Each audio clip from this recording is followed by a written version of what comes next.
Hey, it's Mazzy here. Welcome back. I want to talk to you about selling records, auctions. Usually I'm here showcasing records from my collection, whether it's a whack-a-mole, whether it's the Music Stupid concept, new releases, upcoming releases, travel logs of going around to record shows and record stores. I love doing that. But I want to talk to you about selling records. If you've been following me, you know that I had a 10-year wild ride selling records back in the heyday of records when I was 19 years old. I got my first record store job, and for a decade, all through college, in and out of college, I worked in stores, managed stores, and then I worked for a couple of labels, and then I was out, finished, move on to rambling around for a few years and then starting my own business as a photo agent. Another story, another day. But I want to talk to you about the continuation of auctions for me and selling records. Because 5 years ago, this is a little emotional here. Now this video is going to go beyond this. I have a special guest that I hung out with for an afternoon, and she will be included in this video in a conversation talking about Whatnot auctions and her experience with Whatnot auctions. We'll get to that in a bit, but I want to go back 5 years, and this is where it gets a little emotional. My good late friend, Coleman Burke. We first met that first year I worked in a record store, and he came in, and we had a connection because of the Jefferson Airplane and the Kinks especially. Of course, the Beatles and other things, but he had this passion for R&B music and soul and Motown, and he was just picking up a guitar, and his dream was to start a R&B soul band, which he did. He had a band called Pride and Joy, lasted 40 years, and when he passed, just I'd say a few months into the pandemic, not related to the pandemic, but it was around that time, his sister afterwards reached out to me about his record collection. He had about 5,000 albums.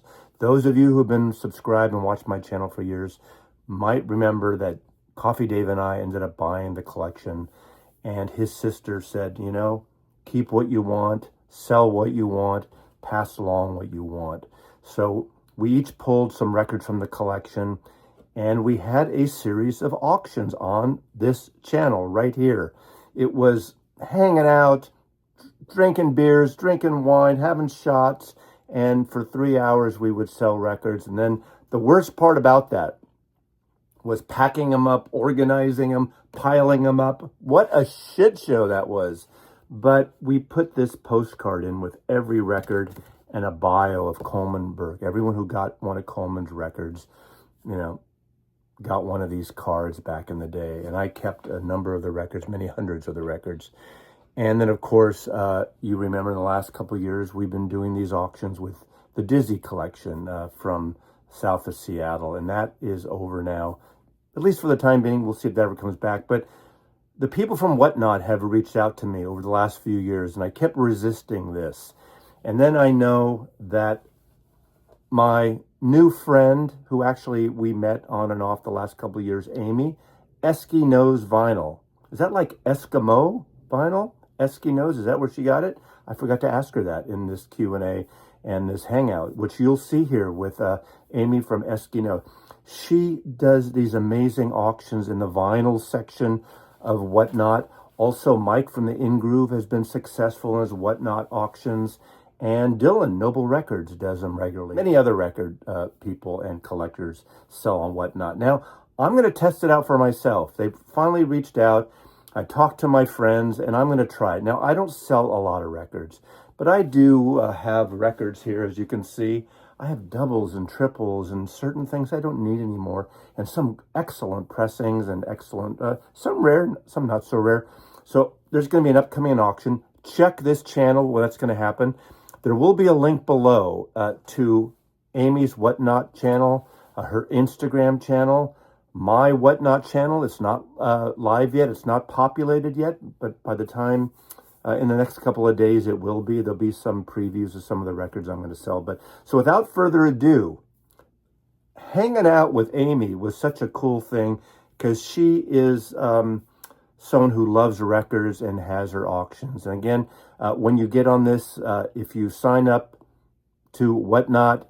You sign up, you get a $15 automatic credit towards your first purchase. So if you buy a $20 record, you only have to pay $5.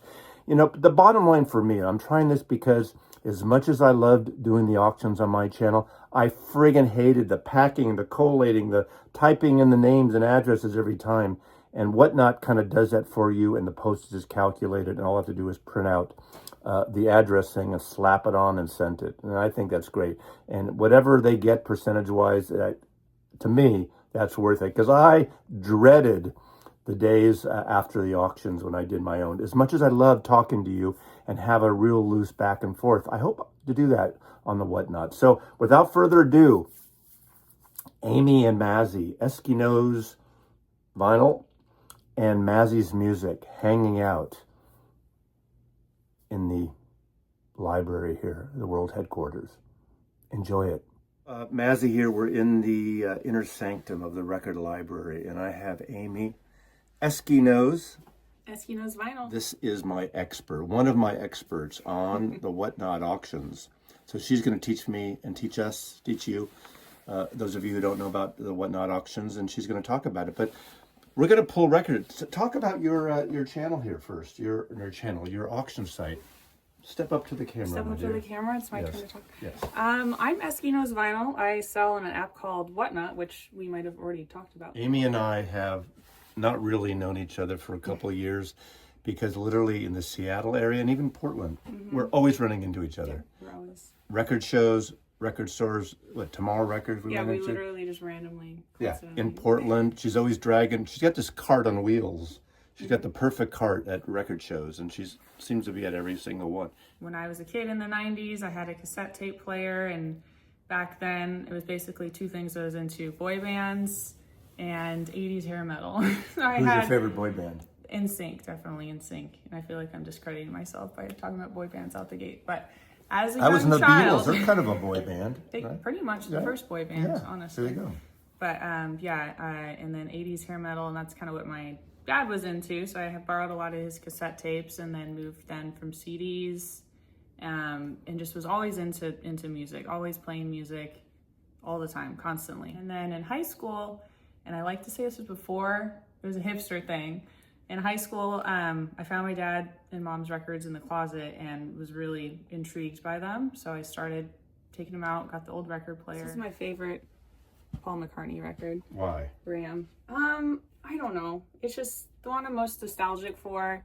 I really like the fun, kind of silly side of Paul McCartney, and I feel like there's a lot of great songs on here that showcase that.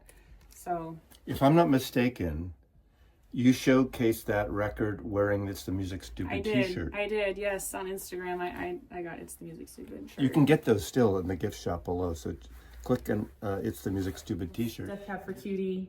This is one of the first records I ever bought. And they're a local actually. band, right? Yes, they're from Bellingham, Washington, which is where I grew up. Okay. So, have you seen them live? Yep, many times. Okay. So, 2000s indie alt rock was kind of my thing at the time.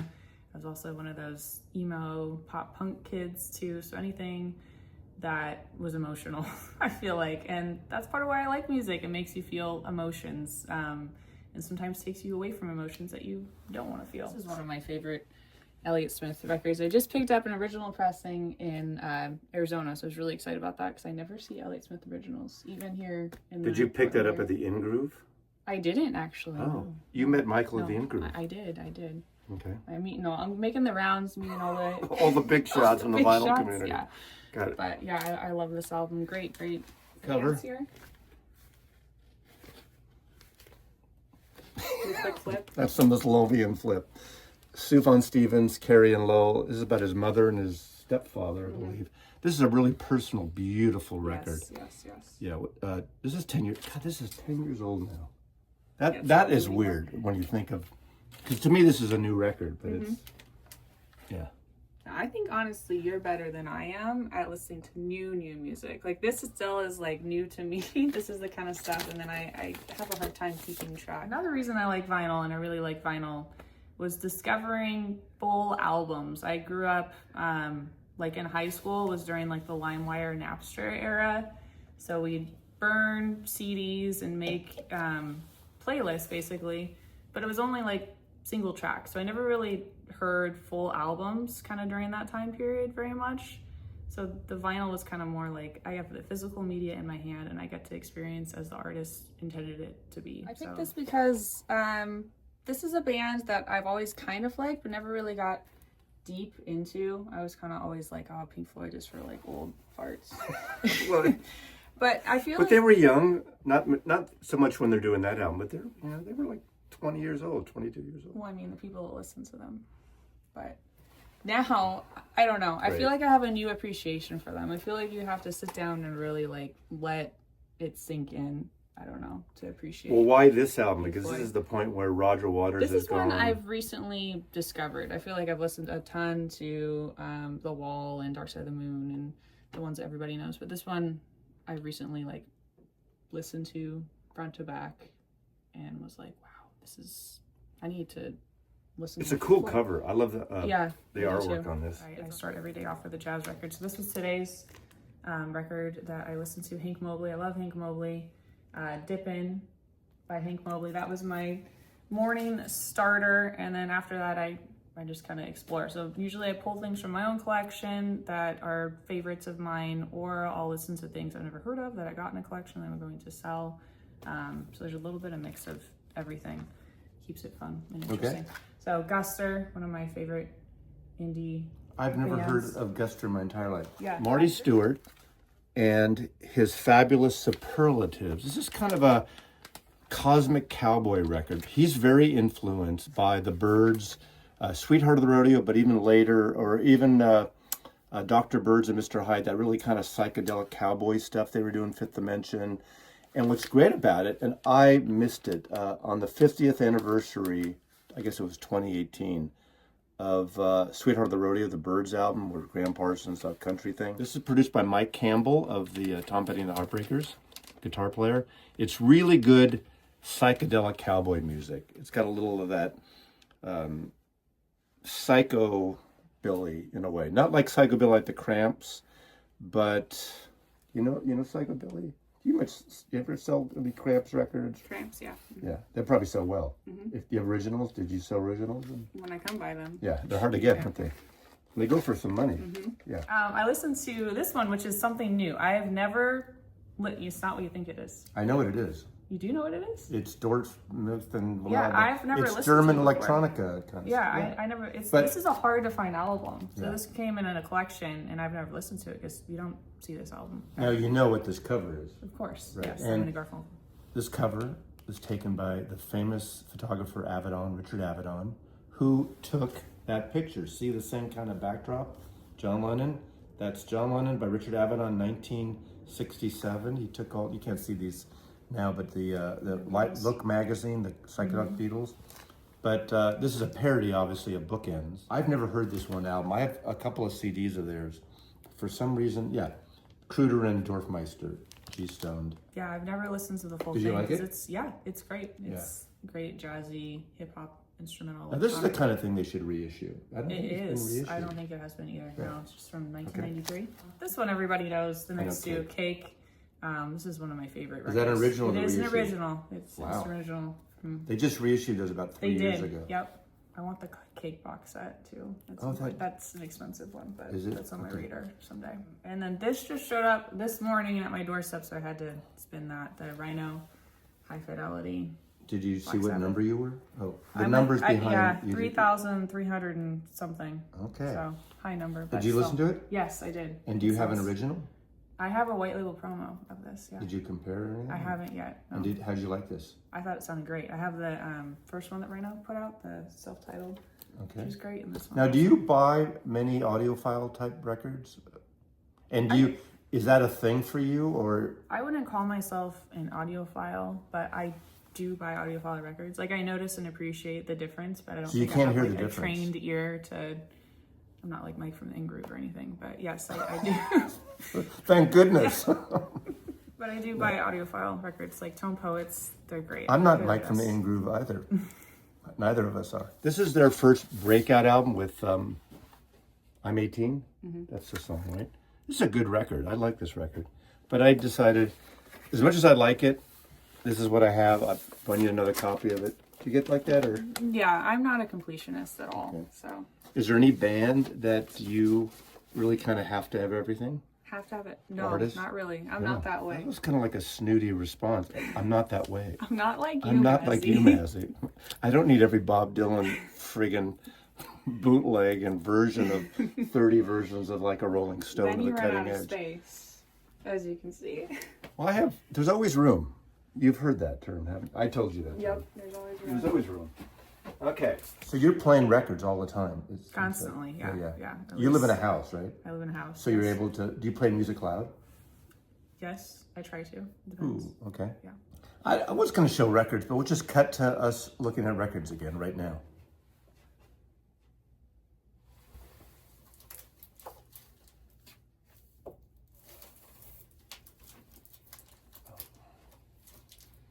So let's talk about your auctions. You're doing these auctions on Whatnot. How long have you been doing them now?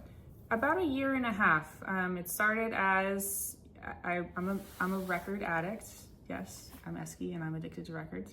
So I was buying too many records on the app, and then I was like, you know what? I could sell some records, and then I'll have some more money to buy more records. So you were buying through the Whatnot Yeah, I was a auctions buyer first. on that for about a year before I started selling. From different people? From different, yep, lots of different sellers. But back then there wasn't very many sellers on the app, but yeah, I was buying from different people, maybe spending a little too much money, then decided, okay. So what else is new, right? Exactly. So let's do a little side hustle, sell, and then I'll have more money to buy more records. And then it just snowballed. It took off, and right? Snowballed, and here I am now. It's my full-time gig, so. It's full-time? It is, yes. You left the library? I left the library. I am. How are going to people Still here find the social science I don't know. sections? I don't know. Wow. Good question. You don't have a YouTube channel, do you? I don't. Would you ever start one? I've thought about it, but it's just on See, my list of things to do. Well, just think about it. This is like the beginning of it, and then you go on your solo career. The cool thing about Whatnot is a lot of places don't have record stores like we do. We are so spoiled, I feel like, where we are. And if you live in the middle of nowhere or a small town that doesn't have a record store, or maybe all you get is, 60s and 70s, but you really like grunge or you really like hip hop, then this is a place where you can feel like you're a part of a community and you don't have to just go to eBay or Discogs, and it's very impersonal. So It is nice seeing who you're buying the record from. Yeah, and and seeing having it that in person. communication. I've had a lot of bad experiences on Discogs, so You don't see people's the actual rating- album. Yeah, exactly. People can say it's VG plus, but when you see it in person, it's nice. Right, So right. yeah. Well, thank you. Yeah, Amy, thank the you for pleasure. having me. It's Thank nice you. nice to be here. Thanks to visit. Mazzy loves you. Take care. Bye. So wasn't that great? Thanks, Amy, for hanging out in the afternoon. And what a great thing it is to be able to share records, share music, and talk music with people, turn each other on to different genres and different artists and things, and just chatting about it and listening. We actually did get to play some records a little bit as well. Now, an update on the Whatnot auctions. Depending on when you're watching it, this coming Saturday, it's going to be April 5th, sometime in the afternoon will be my first Whatnot auction. And then I think it's going to work out that I'm going to hand it over and Amy will have hers back to back. So there's going to be a little bit of a handoff. I am the novice, so I'm the opening act, I think, and she's the expertise there. So go to Whatnot and register. Again, the link's below to both our channels. Follow us there on Whatnot. I will be rebroadcasting my auction on YouTube on Saturday. So this Saturday, the 5th, and register, and hopefully we'll have a little fun. But again, thanks, Amy, for teaching me the ropes here. And I did have a chat with Michael in Groove about it too. He gave me a few pointers as well. So thanks for watching. Thank you all. Mazzy loves you.